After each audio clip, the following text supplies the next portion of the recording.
Welcome to Comics on a Pyre, a channel to have a meaningful conversation over movies, life, books, and shows, and maybe just a spot to spend time BSing over comics. If you like your entertainment with a bit of substance, then you, my vagabond friend, have come to the right tavern.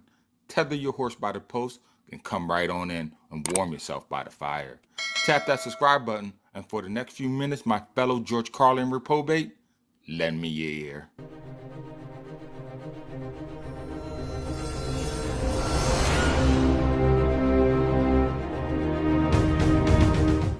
In my search to join like-minded individuals to collaborate with, I came across a Facebook posting group known as Peter Parker is the Only Spider-Man. Now first, let me say this.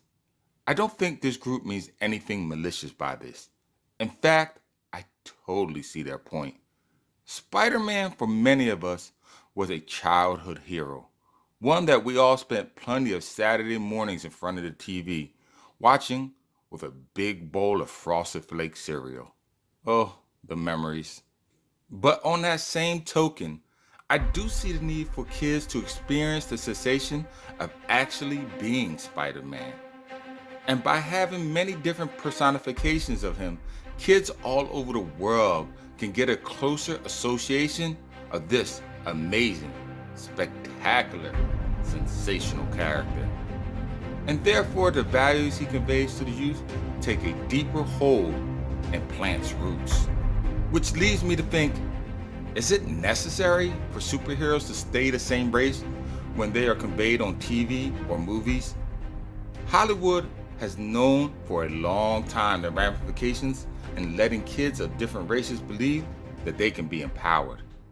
This was demonstrated to me in the 1993 movie Dragon, the Bruce Lee story. When one of the movie's executives tells Bruce Lee's producer to make sure Bruce keeps his mask on because he looks, and I quote, awfully oriental. Even though he is playing Kato, a character that is supposed to be of Asian descent. This has been going on for many years in Tinseltown. Let's go way back. Taking for example the 1956 movie The Conqueror. The movie is supposed to be about Genghis Khan, a Mongol, one of the greatest conquerors the world has ever known. And guess who they get to play him? John Wayne, a white guy from Iowa. Oh, the humanity. You would think in this modern age, Hollywood would learn by now. The world is a massive, diverse group in the audience, peppered with different races. We are okay with having our heroes being non-white. I would think Black Panther drastically exemplified this. Hell, if you want to know the truth, Wesley Snipes in Blade, to me, was the first successful black comic book hero brought to the big screen. But let me rewind, because as always, I digress. That is why the 2017 live-action movie Ghost in the Shell, a movie based on one of the greatest animes of all time, got so much backlash. Major, the main character of the story, is played by Scarlett Johansson, a white woman. Hello, Major is a Japanese character. The story takes place in Japan. People that went to see this movie wanted to see a live-action version of their favorite anime brought to life, not to see Scarlett Johansson, even though I must say she is fine. Now, in saying all this, let me state something. I have absolutely no problem for characters from the comics to be played by another race when they are depicted on TV. After all, I feel as though Samuel Jackson did a hell of a job as Nick Fury. Most, I believe, didn't question his movie rendition of this Agent of S.H.I.E.L.D.